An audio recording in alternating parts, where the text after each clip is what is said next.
Hi, I'm Cash, and welcome back to Cash Talks Football, where I break down all the goals scored in the Premier League, using my over 20 plus years of coaching experience from all over the place, giving you different insights of actually what's really going on the football field, not these muppets that say, oh, I've once played the game. Yeah, but you're a moron.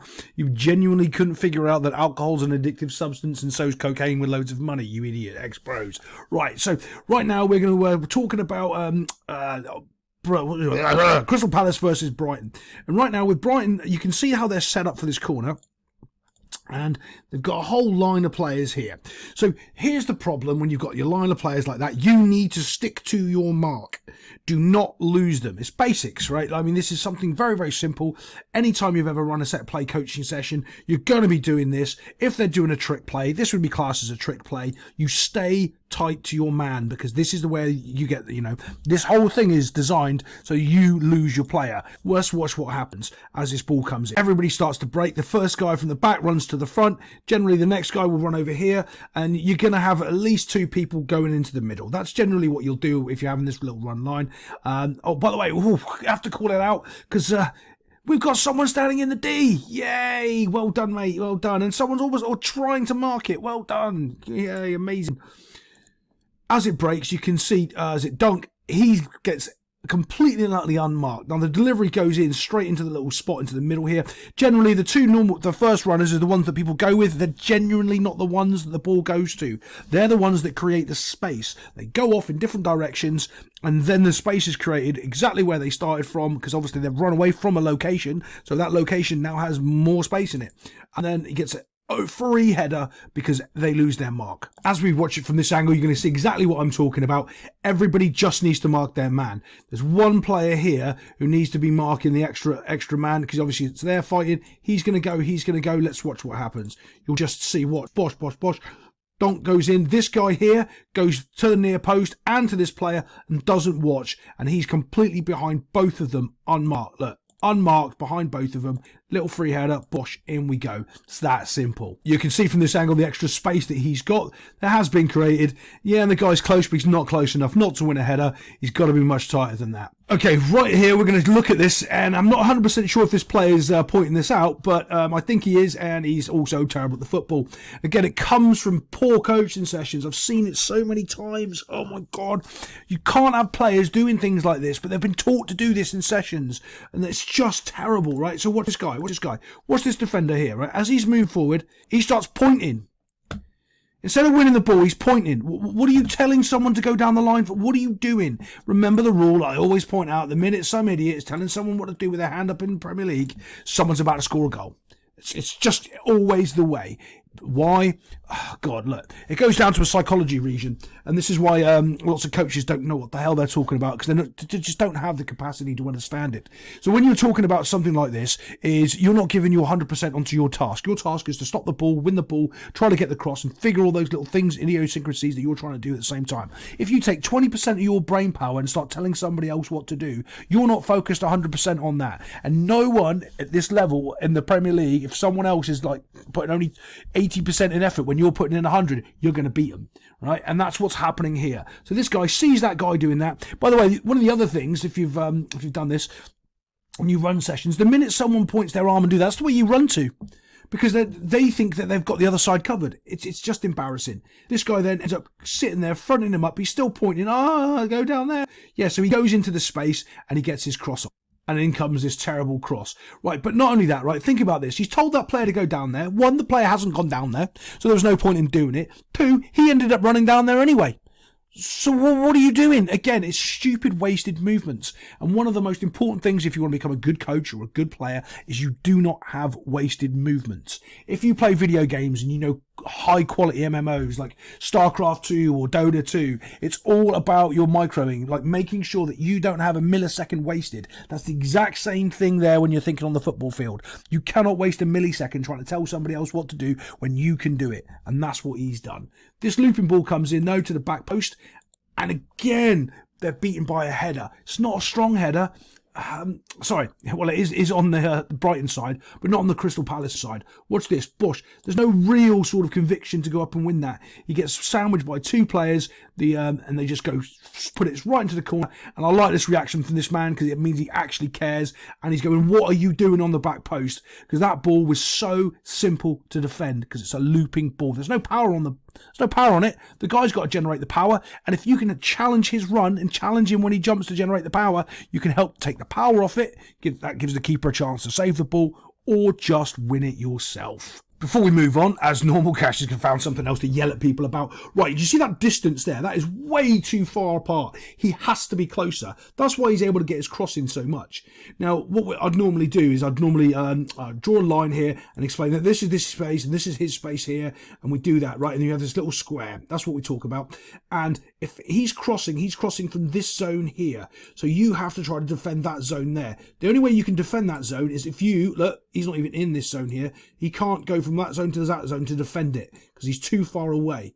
He can from there. Well, he's still too far away. Do you see what I'm saying here? And this is I'd put these on the ground so defenders can actually visualize and see how far away that they are from being able to make a challenge. That is not close enough. Now, if you're doing it from the other way and you want to know how to put the cross in when the defender is there, so you still want to be crossing it from this zone, but what you do is you pull the ball back just a little bit more, so when he steps, you can still beat him around the corner there, but he doesn't need to because this guy's an idiot and giving him too much space. We're going to look at this, use this angle to show you the goal because there's so many mistakes Crystal Palace are making. Right, straight away we're looking at this ball here into here. You should not be passing the ball into here if you're the centre-backs because you should be able to see the situation. What they're doing right here is shutting his options down. When this guy receives the ball, where can he go? That's what you need to think about. If I'm passing him the ball, it's not about passing him the ball.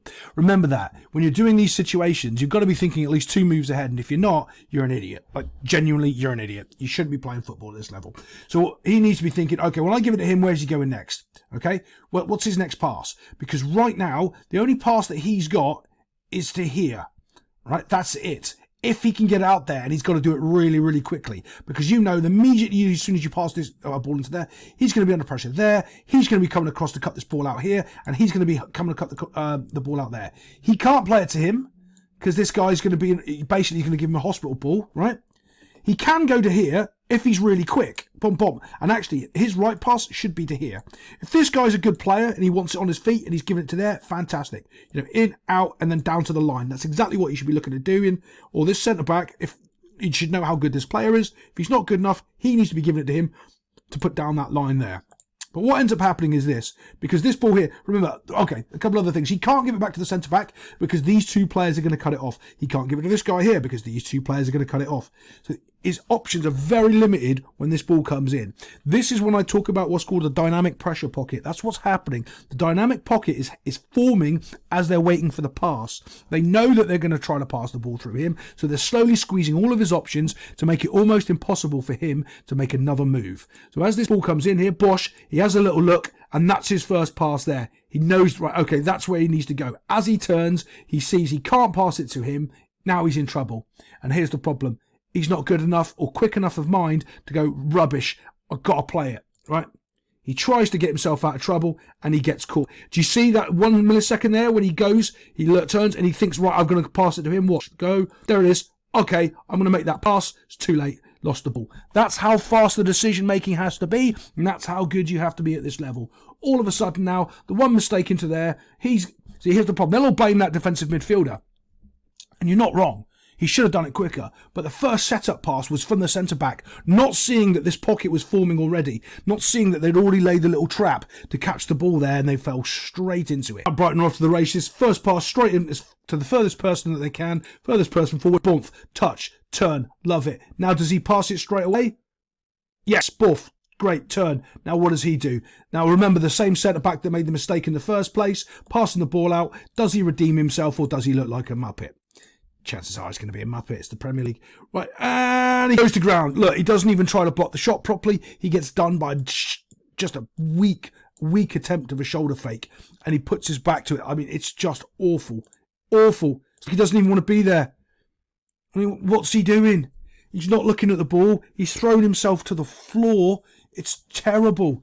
I think, like, if you were actively saying he was trying to give the ball away, he was actively trying to give the ball away, and then he's actively thrown himself onto the ground. From my point of view, that's how I would see it if I was coaching at this level, because there's no way you're going to ground that easily and that player's doing you like that. It's just not.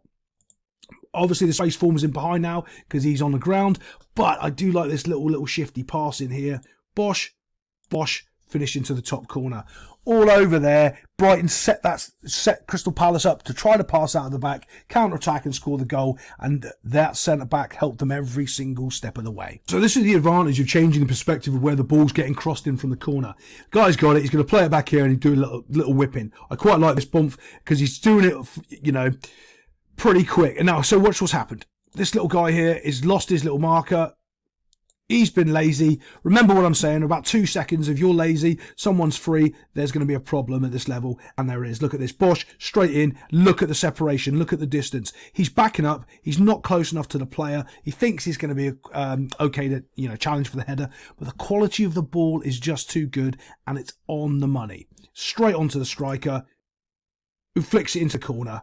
And the defender, you can see, he's trying to get there, but because his position, he stopped for those 2 milliseconds, and he's not close enough, he can't challenge for the header. Here's that gap you can see. You can see that he's just a little bit too far away. He recognises it all a little bit too late. And because, here's the other thing. It's normally like 1 or 2 feet. There's all the difference. Right there, it's 2 or 3 feet. And that is all the difference. He tries to make up for it, but you can see where he's jumping from. He can't get any sort of connection or any pressure onto the player. He's jumping from too far away. You put him 2 or 3 steps closer, he's jumping and he's winning that ball. Clearly, Crystal Palace have been caught out at the other end of the field. For some reason, they think they're going to get back into the game at 3-1. Sometimes you just take your wounds and you go, right, let's just keep the score, 3-1. It's not, I'll make it 4 or 5-1 and make it look stupid. But I like this guy's first touch, his quality. He takes it away from the defender. But also, I want you to look at how many times there's any Crystal Palace player close enough to make a challenge for the ball. Let's just move this forward a little bit. Okay, the guy's taken a touch and turned, right? So he can front up the defender. But look, the defender didn't track with him and make it hard for him to turn. The defender dropped off and gave him all this extra space. Now, the other defender, by the way, should have been trying to get close to this guy as fast as possible. As soon as this has happened here, right? This has happened. He needs to be coming over here and trying to shut this space down here because there's nothing he's doing over here. So he needs to get there, which he could have already done, by the way, in the time that this guy had received the ball, turned, come up here and fronted him. His mate could have been over here and they could have been ready to actually defend 2v1. Let's just keep watching what happens though. Dosh. Like, where are you running to, mate? Why are you running back to your goal here? This is the threat. This is the ball here. There's nobody on this side of the field. You need to come over and help your mate because he's isolated out here on the flank, right? He's absolutely isolated, and you need to come in and try to close and separate this gap. Close this gap here, not make it separated as big as it is. Now we're looking at what happens next. Remember, this guy's got no challenge on him from a Crystal Palace player yet. He's received the ball. He's turned. The defender ran away from him when he turned. He still hasn't had a challenge on him yet. No one's even close to try to win the ball on. Still hasn't had a challenge on him yet. This guy's run all the way back here for some God knows reason. Could have been up here closing, closer to his teammate, which is exactly where you'd expect him and want him to be. Not over here marking fresh air. And if you go, oh, but Cash, there's a player up there. Yeah, we don't care. Because the ball's on the other side of the field. When the ball goes to this player, then we can care about that player. You don't worry about things in football that haven't happened yet. Because if the ball never goes there, you end up looking like a complete and utter idiot. Which this guy looks like. And now we're playing in this little 1-2. This guy here still hasn't been challenged. Is there anyone close enough to challenge for this little pass here? Nope, still not close enough for the challenge. Not anywhere near him. This is a little cute flick. I do like it. But yet still there's no Crystal Palace player challenging for the ball or close enough to touch the ball yet. And as it goes into the penalty box, all he does is have a little poke finish with the outside of his foot, and still no Crystal Palace player close enough to challenge for the ball. Yeah, Palace, honestly, I think you might want to get rid of your manager and think of something new, because whatever's going on at the moment, you're on one of those spirals, one of those death spirals in the Premier League, and you start losing games, you start losing confidence. And that looks like where you're heading right now.